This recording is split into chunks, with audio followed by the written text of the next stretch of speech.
Hi friends, రేపటి analysis explain చేస్తూ ఉన్నాను. నెఫ్టీ, బ్యాంక్ నిఫ్టీ, ఫిన్ నిఫ్టీ, తర్వాత సెన్సెక్స్ లెవెల్. బట్ రేపు వీక్లీ ఎక్స్పైరీ ఉంది నిఫ్టీది. సో నిఫ్టీ లెవెల్స్ చూస్తే 22,450 అనేది సపోర్ట్ లెవెల్. రెసిస్టెన్స్ లెవెల్ చూస్తే 22,522 నుంచి 22,516. ఈ రెసిస్టెన్స్ బ్రేక్ అయితేను ఈరోజు జరిగిండే హై బ్రేక్ అయ్యే వరకు నేను బయింగ్ ఆలోచించలేదు. ఇది రెసిస్టెన్స్ లాగా ఎత్తుకున్నాను ప్రజెంట్. సెల్లింగ్ చూడాలంటే 22,450 కిందనో ఓపెన్ కానీ, లేదంటే ఫ్లాట్ ఓపెన్ అయ్యేసి ఇది బ్రేక్ అన్నా కానీ నేను ప్యూర్ సెల్లింగ్ కూర్చొనేస్తాను. నేను బయింగే ఆలోచించలేదు. సెల్లింగ్ మాత్రమే ప్రియారిటీ ఇస్తాను. సెల్లింగ్ నాకేమైనా దొరికితే మాత్రము సెల్లింగ్ చేసేదానికి ఫస్ట్ ప్రియారిటీ ఇస్తామా అనుకున్నాను.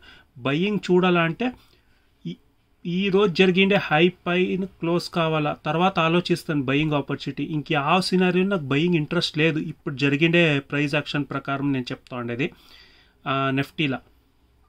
సో బ్యాంక్ నిఫ్టీలో చూస్తే, సో నేను చెప్పినట్ల నేను ఏం లో ఉందో ఆ లో క్రాస్ కాలేదు. రేపేమనో నెఫ్టీను కిందకు వస్తే మార్కెట్ ఇది ప్రాబబిలిటీ ఉంది ఈ లో క్రాస్ చేస్తే. ఈ లో క్రాస్ చేస్తే మాత్రం డ్రాస్టిక్ ఫాల్ అయ్యి ఉంటుంది.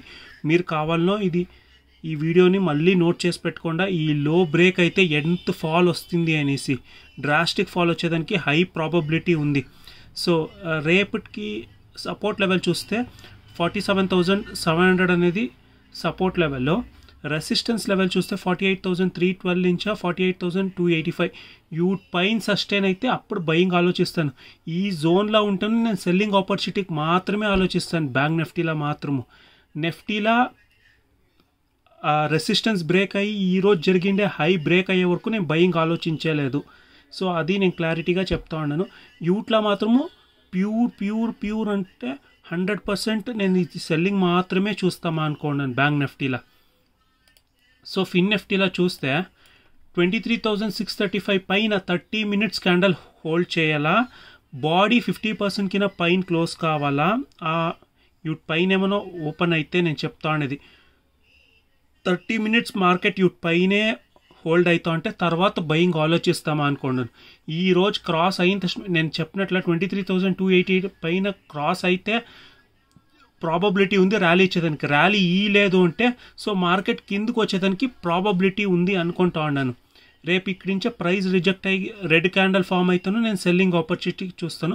బట్ ఇది సెల్లింగ్ జోన్ కాదు. ఈ జోన్లో ఉంటే మార్కెట్ని అవాయిడ్ చేస్తాం అనుకో. బయింగ్ చూడాలంటే 30 మినిట్స్ క్యాండల్ పైన క్లోజ్ కావాలా, అక్కడే సస్టైన్ అవుతా అంటే తర్వాత ఆలోచిస్తాను బయింగ్. లేదు అంటే సెల్లింగ్ ఆలోచిస్తాం అనుకో. 23,200 కింద సెల్లింగ్. ఈ స్వింగ్ కింద సెల్లింగ్ ఆలోచిస్తాం అనుకోండి. ఈ జోన్లో సెల్ చేసేది అంత మంచిది కాదు.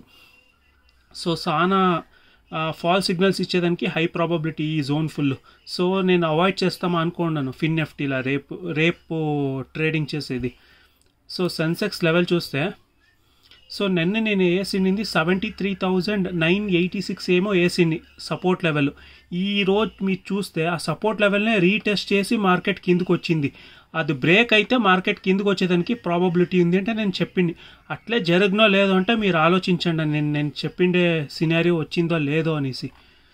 సో నేను ఏం సపోర్టు రెసిస్టెన్స్ తీసుకోండో సో అదే రెసిస్టెన్సు సపోర్ట్ కొంచెం కింద.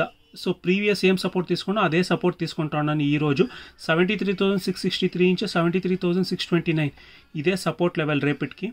రెసిస్టెన్స్ లెవెల్ చూస్తే ఈరోజు జరిగిండే హై పైన మార్కెట్ సస్టైన్ కానీ తర్వాత ఆలోచిస్తాను బయింగ్ ఆపర్చునిటీ. అట్ ప్రజెంట్ నేను సెల్లింగ్ ఆపర్చునిటీకి ప్రియారిటీ ఇస్తామా అనుకున్నాను. అది ఫ్లాట్ అన్నా కానీ స్లైట్ గ్యాప్ అప్ అన్నా కానీ ఈ హై బ్రేక్ అయ్యే వరకు నేను బయింగ్ ఆలోచించలేదు. సెల్లింగ్ మాత్రమే ఆలోచిస్తామా అనుకున్నాను అట్ ప్రజెంట్ ఉండే ప్రైస్ యాక్షన్ చూస్తూ అంటే. సో నా అనాలిసిస్ మీకు ఏమైనా ఇష్టమైతే ప్లీజ్ ఒక లైక్ చేయండి ఫ్రెండ్స్. ఇష్టం కాలేదు అంటే కమెంట్లో చెప్పండి. ఏం ఇష్టం కాలేదు అంటే నేను రెక్టిఫై చేసుకునేదానికి రెడీగా ఉన్నాను. మీ ఇంచ నేను ఇది ఒకటే అడుగుతా ఉండేది, ప్లీజ్ లైక్ చేయండి కంటెంట్ ఇష్టమైతే మాత్రం. Thank you friends.